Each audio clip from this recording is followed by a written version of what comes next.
Welcome to this segment of Mind You and Food, brought to you by BeSimply. Sometimes my hair's alright, I dwell on my past lives, act like I'm transcending. But I gotta do my best to do what mama says, not get offended. Gotta try to abide. We're diving deeper into fall and spring as it is coming to a finale here on planet Earth, and we don't want to leave out our brothers and sisters rocking steady at the equator. So this week we're going to really continue to focus on the fall energy as we're transitioning into winter, and our brothers and sisters that are going from spring into summer. That's equally as important. What everyone on planet Earth might be noticing, depending on your area, and I'd love your feedback on this, you might be noticing a higher influx of energy pumping through, as I like to say. Just as I'm recording, it's increased all day long. It's been a little bit of a wavy ride. So some people are more attuned and sensitive to this. Others may not be, but they may have the effects from this energy influx. So what that looks like is this going to impact your mind, your mental state of being. This can impact your physical state of being, your emotional state of being, and on a deeper level, you can have things coming out at this time on planet Earth that are settling your soul's essence. So we accumulate by cause and effect our actions. And I used to be told by one of the elders I'd work with that you go through these filters, these layers of like a sieve, like you're just being pushed through energetically, and everything that doesn't belong is being pushed on through. So it feels like one of those moments. I had that echoed by a friend today also. So if you're feeling this, I really recommend laying on the earth, getting your feet on the earth, staring at the sun. Any of those things will be super helpful to bring yourself into harmony and to ride the waves. They're literal energetic waves. So also you might notice that things are coming up on a soul level. So this is that deeper healing. I did a segment last week on our soul, silence, and sound about this ancestral healing. So the work that you do has a ripple effect, super profound. So I want to share with you a couple things, recipes, and a way to start working with the body through just a simple acupressure. And this will connect to the meridians. The nice thing is you might say, well, I don't know the meridians. Well, if you get to know your body, and by pressing on it, you will find typically, unless you're in perfect order, which is fantastic, tender points. So if right now, for instance, you've been fighting a cough or flu or an injury, something like that, you can go to the areas where you're being impacted and work out from there. So for anything affecting the lungs, if you focus in on your shoulder blades where tension is often felt just as you tip back from your collarbone down towards your shoulder blades, you might find a tender spot. You can work on the sternum and flaring out above the lungs and walk the fingers. Also, you can walk the fingers at the elbow on both sides, and then the web where you have the L between that skin, you can move your fingers and thumbs around there. So I believe we've touched on these before, but I want to bring it up to you because this is so important to work all the way the arms up into the heart region, because this is where we store grief, and all day long we're using our hands and they're an extension of our heart. So as inspired, I really encourage you to feel into your system and see where it's tender and where you want to do some work, even in the face and the jaw, because people will tighten up there. And if you've had an emotional outburst lately, a very good time to tend to your immune system and notice where you're holding the tension or where you feel exhausted in the body. And those are areas where just get a nice simple oil that resonates with you and work those regions with that oil and your fingers. And when you find that tender spot, just hold it and just put pressure there for a while. Take some deep breaths and then move into the next area. So this is a beautiful daily practice. And as you get to know your body better, one, you'll keep it more fluid. Two, you will notice where there are imbalances and where you can start to bring it back into harmony. So that's where I'd love for you to start. Now, another great thing to do during this time of year is to find some copal, because getting grief off, when we have upper respiratory conditions, this can be suppressed, stored grief up in the chest. And so if you heat some copal and just gently bring that smoke up in and smell that smoke, you'll feel this essence of love, and it'll open up your heart center and help by positive energy clearing the lungs and the heart and so forth. So as you play with copal, if you have access to it, or you could even use a scent that just brings a smile to your face, bringing the energy that you would like to help lift up and out. And this is so important. Remember, it's okay to be in grief or anger or sadness, sorrow, grief to anger on planet Earth right now for all the humans. So meaning that's the seasonal energy. And if you want to bring the virtue in, you have to work towards it, meaning that you have to look for it in the room and see where you want to bring it in. And remember, the opposite of that energy is what helps the remedy.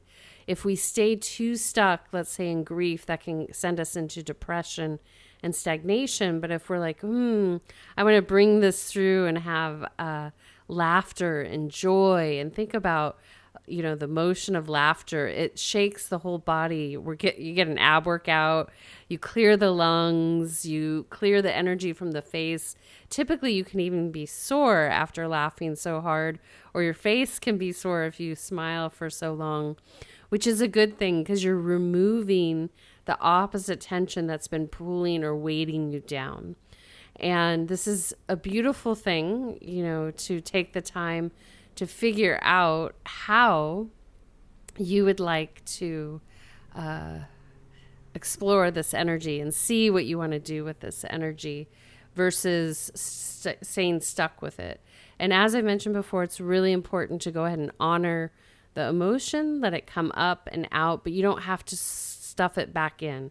That's why we cry. We have tears, grief, let it out, anger, up and out, then move into action. And that way we don't have large eruptions. Interesting enough, there's a lot of volcanic activity on planet Earth right now. I find it interesting because that energy is kind of that anger, the eruption energy. So Mama Earth is dissipating and assisting us with that. And then the waters have been rising in certain areas on the planet too. And as we move into full winter, that water energy, bring in the snow. It's there to do many things, which we'll get deeper into as we make that transition. So a couple more recipes that are super yummy is one, we did a cream of mushroom. And the reason I'm focusing on mushrooms are they're a good source of zinc, hint, hint, hint, for flu and cold season. And so mushroom and kale, your green leafies are good. Also, you could put spinach. So this soup, and it's fun to play around with what you have in your fridge, but you're going to start with garlic, onion, a full onion, a couple cloves of garlic, chop those up. You're going to get a couple ribs of celery. Then you're going to get a couple carrots. You're going to dice those up, both of those, cook them down with the onions just to give you a nice base. Then you can have prepared veggie stock, which we'll do a segment on that next time, because this is something really yummy that you can drink in the mornings. And so you'll take that prepared stock, or you can do store-bought if you don't have time, but please, if you can, do organic. Organic's not that much more expensive if you think about it from a proactive measure, what it yields, because it's not beneficial to take in things that have pesticides. Now, if you cannot access organic food or afford organic food, what you can do is you can bring love, joy, and prayer into that food, and that supersedes all things in my book.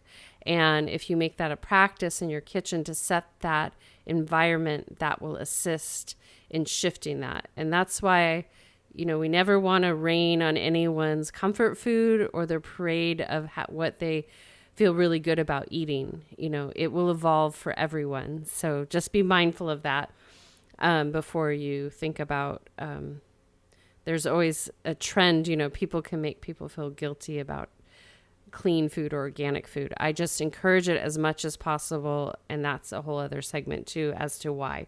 So for this recipe, pre-made stock or stock that's store-bought. And then from there, you're going to add sliced up mushrooms, which you can cook down a little bit before, depending how tender you want them, and chopped up kale. And then you're going to add salt, pepper, oregano, parsley, basil, some cilantro, and you're going to let that cook. You can even add some sage if you like.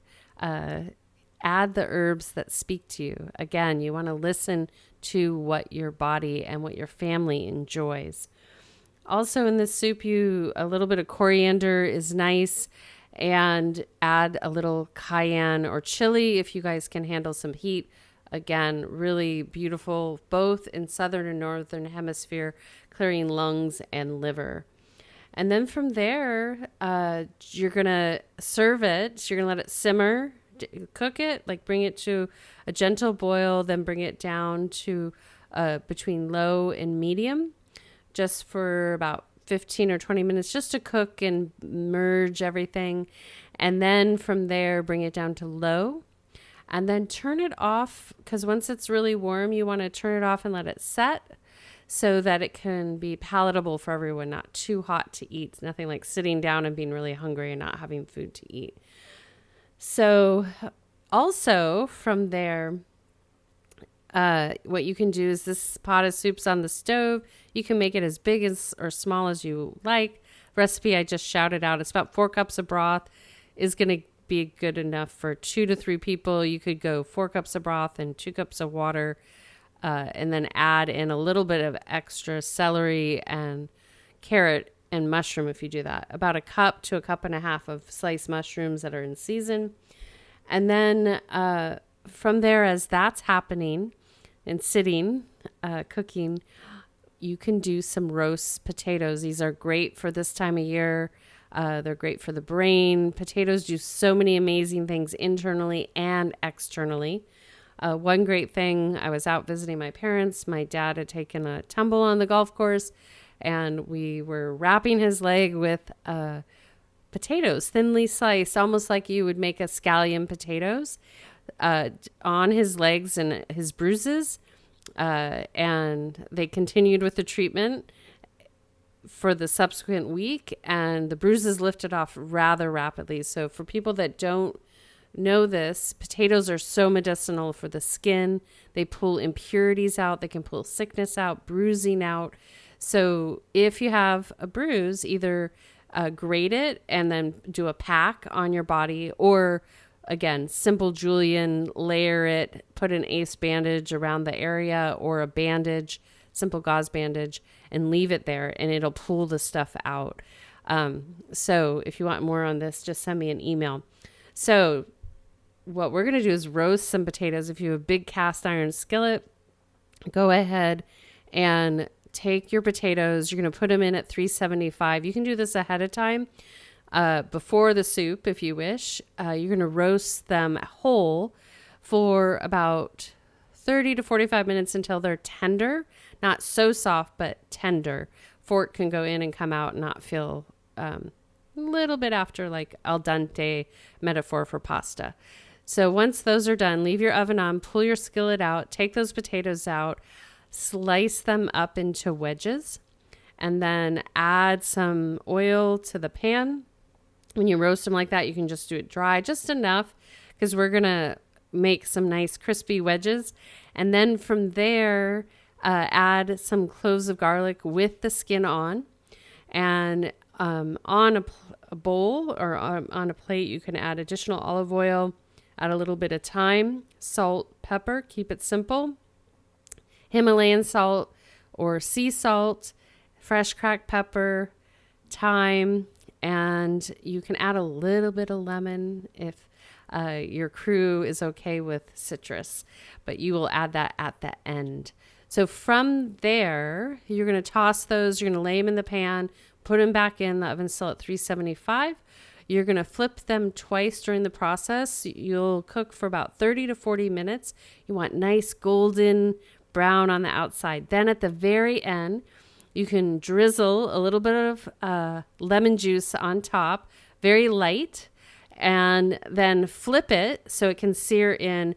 And then on the opposite side, you're going to take a little bit of Parmesan cheese, put it on top, either turn your oven on to broil so it'll melt quickly and get crispy, or you can continue roasting it that way. And at the very end, just give it a quick broil. Or if you have a device that you make creme brulee, your little flame wand, I'm forgetting the proper name right now. A torch. You can use that too to crisp up the tops of the Parmesan to make it nice. And then you pull that out and you're going to put those on a bed of fresh romaine lettuce, and you are going to have a bowl of soup and fresh crusty bread that you can toast up or not, and enjoy. This is a great meal for this time of year and very nourishing the next day. And these potatoes are so amazing because they can go in the fridge and you could reheat them, put them in an omelet. You could do so many things for them to repurpose them into a new meal. And I have mentioned this before, I'm going to mention it again. If you make something and you're not wanting to eat leftovers, which I really encourage people to eat fresh food every day, but if you can't, then I really, really recommend that you make it into something else, so the potatoes can be cut in and used for an omelet. They could be used on a fresh salad. You can make a French niçoise salad using those potatoes. So many different options. The soup, you can puree that and that can become a stock for future use. So you can start to play around. You could freeze that and then that could be your fresh stock for the next soup we're going to make. So that's some fun to have in the kitchen. And as we roll out into the final days of fall into winter here and gift giving season, I really want to encourage people to support local merchants if they can. I think the whole world at large has been impacted by these past 3 years basically and change, and that anything that you can do to support the people that are not seen or heard is really helpful, because so many people have had their lives drastically changed over the course of the past 3 years, that yes, for many people it is easier to maybe support some of those big box brands, yet maybe find a balance between the two so that you can help the people that put all their sweat, love into their business for their family. They never imagined that the world would turn left and take them through the brouhaha that we've been through, but we all are reemerging and new things will be innovated. But think and ask around in your local communities, see what you can do.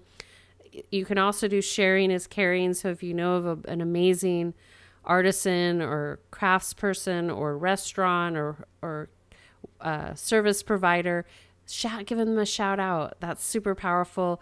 And typically hand-to-hand referrals are more well received than just general marketing blasts. So, all right, beautiful people. Well, I appreciate you being here in this moment. Remember to take time to nourish your mind, your body, your heart, and your soul. Until next time, this is Suzanne signing out with a full heart, a soft gaze, a deep bow. Once again, I want to thank you for listening to this segment of Mind You and Food, brought to you by BeSimply. We're going to exit out with little Kadri Scott. Keep it local. Act like I'm transcending, but I gotta do my best to do what mama says, not get offended. Gotta try to abide. If you try not to fight it, you may feel quite enlightened, maybe even guided. It may take some practice before you exact it, but I promise it's worth your while. Gotta try to abide between you and I have yet to master mine.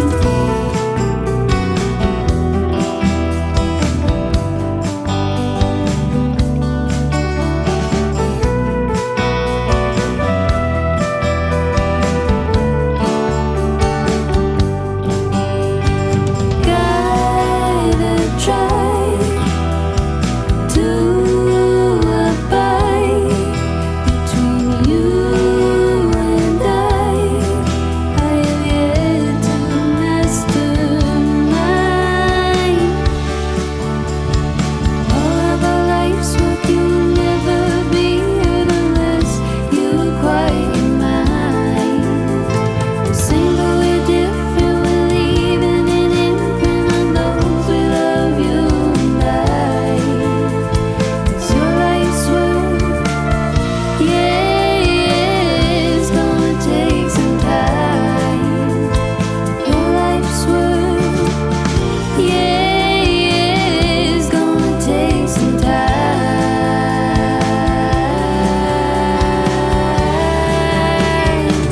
Although my head's not right, been trying all my life not to get offended. If I do my best, maybe I've earned my rest. Till then,